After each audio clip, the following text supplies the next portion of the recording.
اعوذ باللہ من الشیطان الرجیم بسم اللہ الرحمن الرحیم۔ میرا نام زینت ہے۔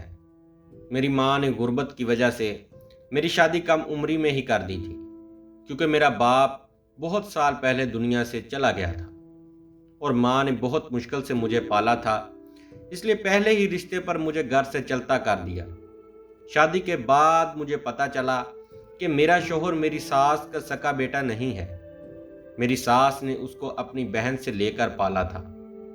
پھر میری ساس کا بھی ایک بیٹا پیدا ہوا اور میرے سسر کی وفات ہو گئی، تو بچپن ہی سے گھر کا سارا خرچہ میرا شوہر چلایا کرتا تھا۔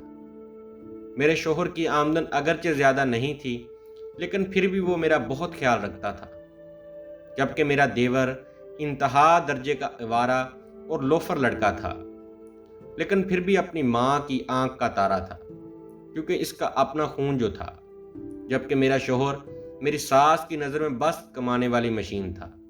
پھر ایک دن میرا شوہر گھر سے کمانے گیا اور شام کو اس کی لاش گھر آئی۔ سڑک سے گزرتے ہوئے کسی گاڑی سے ٹکرا گیا تھا۔ میری دنیا ہی اجڑ گئی تھی۔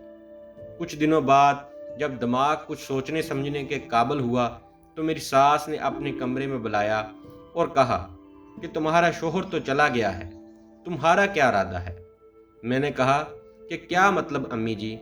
کہنے لگی کہ پہلے تمہارا خرچہ تمہارا شوہر اٹھایا کرتا تھا، اب تم خود کماؤ گی اور مجھے بھی کھلاؤ گی۔ میں نے حیرانگی سے پوچھا کہ وہ کیسے کماؤں؟ تو میری ساس نے جواب دیا کہ تمہارے کام کا بندوبست میں کر دوں گی، بس گھر میں بیٹھ کر ہی کمانا ہے۔ میں نے سوچا کہ اب کوئی ٹھکانہ بھی نہیں ہے، جہاں پناہ ملے تو بہتر ہے، کچھ نہ کچھ کام دھندہ کر لوں۔ میں نے کہا ٹھیک ہے۔ میری ساس میری سعادت مندی سے بہت خوش ہوئی۔ اگلے دن شام کے وقت میں نہا کر باتھ روم سے نکلی تو گھر کے صحن میں دو مرد بیٹھے تھے، شکل سے جرائم پیشہ اور کپڑوں سے کھاتے پیتے گھر کے لگتے تھے۔ میری ساس ان کی خدمت کاری میں مصروف تھیں، پھلوں اور جوس سے ان کی تواضع ہو رہی تھی۔ میں سوچ میں پڑ گئی کہ یہ کون اتنے اہم لوگ ہیں؟ میری ساس تو کسی کو مفت میں مری ہوئی مکھی نہ دے۔ لیکن یہ حیرانگی جلد ختم ہو گئی۔ میری ساس میرے کمرے میں آئی اور کہنے لگی کہ جلدی سے تیار ہو جاؤ، آج تمہارے کام کا پہلا دن ہے۔ میں نے پوچھا کیسا کام؟ مجھے تو کچھ پتہ بھی نہیں۔ میری ساس مسکرا کر کہنے لگی کہ بہو تم بہت بولی ہو، یہ جو مرد باہر بیٹھے ہیں تم ان کے ساتھ جاؤ گی، دیکھو صرف ایک رات کے 10,000 وصول کیے ہیں۔ میری ساس کی مٹھی میں بند نیلے نیلے نوٹ میری آنکھوں کے سامنے لہرائے تو مجھے اس وقت پتہ چلا کہ میری ساس نے جس کام دھندے کا ذکر کیا تھا وہ کچھ اور نہیں بلکہ جسم فروشی تھا۔ مجھے چکر آنے لگے۔ میں نے نفرت سے کہا کہ مجھے نہیں کرنا یہ گندا کام، میں بھوکی رہ لوں گی لیکن اپنا جسم فروخت نہیں کروں گی۔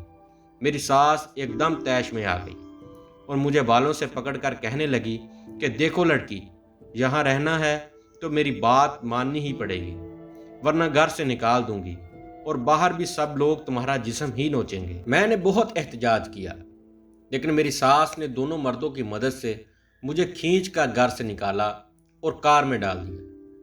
ایک آدمی نے ڈرائیور سیٹ سنبھالی اور دوسرا مجھے بازو سے پکڑ کر پچھلی سیٹ پر بیٹھ گیا۔ کار اپنی منزل کی طرف چل پڑی۔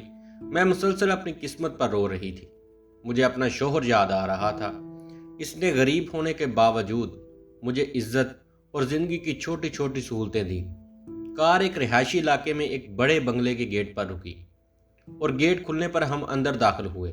وہ مجھے کار سے اتار کر دوسری منزل پر ایک کمرے میں لے گئے اور کہا کہ رات تک یہاں آرام کرو، فریج میں پانی اور کھانے پینے کی چیزیں موجود ہیں، اور ہاں کوئی چالاکی کرنے کی کوشش مت کرنا، کیونکہ ہم نے تم کو کل صبح بحفاظت تمہاری ماں کے حوالے کرنا ہے۔ ہم رات کو تمہارے پاس آئیں گے اور اپنی ایک ایک پائی وصول کریں گے۔ یہ کہتے ہوئے ایک آدمی نے میری گال پر چٹکی کاٹی اور کہکا لگا کر کمرے سے نکل گئے، جاتے ہوئے دروازہ باہر سے لاک کر گئے۔ میں بیڈ پر لیٹ کر کافی دیر روتی رہی۔ مجھے اپنا انجام صاف صاف نظر آ رہا تھا۔ بھلے میں نے غربت میں بچپن گزارا تھا، لیکن میری ماں نے مجھے ہمیشہ عزت سے جینا سکھایا تھا۔ مغرب کی اذان کی آواز کانوں میں پڑی تو میں نے اٹھ کر کمرے کی کھڑکی کھولی۔ تازہ ہوا اندر آئی تو میری گھبراہٹ کچھ کم ہوئی۔ دیوار کے باہر بہت بڑا درخت تھا، اس کی بڑی بڑی شاخیں کھڑکی تک آئی ہوئی تھیں۔ اور ہوا سے جھوم رہی تھی۔ میری سوچیں بچپن میں چلی گئیں۔ ہمارے صحن میں بھی ایک بہت بڑا درخت ہوا کرتا تھا۔ اس پر چڑھ کر میں سارا دن کھیلتی رہتی اور اس کی شاخوں سے جھولتی اور کئی بار گر جاتی۔ ماں کے منع کرنے کے باوجود بھی اس درخت پر چڑھ جاتی تھی۔ اچانک ایک خیال میرے دماغ میں آیا۔ مجھے لگا یہ درخت میری عزت بچا سکتا ہے۔ میں فوراً کھڑکی تک آئی، بڑی بڑی شاخوں کا جائزہ لیا۔ یہ شاخیں آسانی سے میرا وزن برداشت کر سکتی تھی۔ میں نے ایک مضبوط شاخ کو پکڑا اور اس کے سہارے نیچے لٹک گئی۔ جب پاؤں ایک مضبوط شاخ پر جم گئے تو میں نے دونوں ہاتھ چھوڑ دیے۔ اگلے 5 منٹ میں سڑک پر کھڑی تھی۔ میں نے آس پاس دیکھا اور ایک طرف دوڑ لگا دی۔ تھوڑا ہی آگے بڑھی تو مجھے ٹرین کی پٹری نظر آئی۔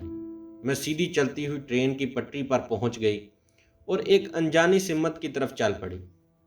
اچانک مجھے پیچھے سے آتی ہوئی ٹرین کا ہارن سنائی دیا۔ ٹرین ڈرائیور بار بار ہارن دے رہا تھا۔ میں نے فوراً فیصلہ کر لیا کہ میں زندہ رہی تو جگہ جگہ پر مجھے جسم کے بھوکے درندے نوچ کر کھا جائیں گے، اور بار بار مرنے سے بہتر ہے کہ میں ایک ہی بار مر جاؤں۔ میں سر جھکا کر چلتی رہی۔ موت میرے قریب آتی جا رہی تھی۔ اچانک کسی نے میرا بازو پکڑا اور مجھے اپنی طرف کھینچ لیا۔ اس وقت ٹرین شور مچاتی میرے پاس سے گزر گئی۔ جس شخص نے میرا ہاتھ پکڑا، مجھے مرنے سے بچایا، اس نے مجھے اپنی باہوں میں اٹھایا اور مجھے ایک انجان جگہ پر لے گیا۔ میں نے خود کو چھڑانے کی بہت کوشش کی لیکن ناکام ہو گئی۔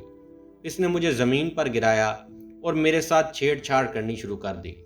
میں چیختی رہی لیکن میری مدد کو کوئی نہیں آیا۔ پورا 1 گھنٹہ اس نے میرے ساتھ چھیڑ چھاڑ کی۔ اس نے وہ سب کچھ میرے ساتھ کیا جس کا مجھے ڈر تھا۔ اچانک ایک آدمی آیا اور اس نے مجھے اس درندے سے بچا لیا اور مجھے قریبی پولیس اسٹیشن میں لے گیا۔ میری ساری کہانی سن کر تھانے دار نے کسی کو کال کی اور ایک عورت اور ایک مرد پولیس اسٹیشن پہنچ آئے۔ ضروری کارروائی کے بعد مجھے کار میں بٹھا کر اپنے ساتھ لے گئے۔ یہ میرے جیسی بے سہارا اور ستائی ہوئی لڑکیوں کے تحفظ کا ایک بہت بڑا دائرہ تھا، جہاں مجھے باعزت 2 وقت کا کھانا ملنے لگا۔ میں نے اپنی ادھوری تعلیم دوبارہ شروع کی اور کچھ عرصہ کے بعد اپنی محنت کے بل بوتے پر اس ادارے کی سربراہ بن گئی۔ آج میں اپنی جیسی بے سہارا عورتوں کو سہارا دیتی ہوں اور ان کی ہمت بنتی ہوں، اور آپ لوگوں سے گزارش کرتی ہوں، حالات جیسے بھی ہوں ان کا مقابلہ کرو، کیونکہ اس میں انسان کی بہتری ہے۔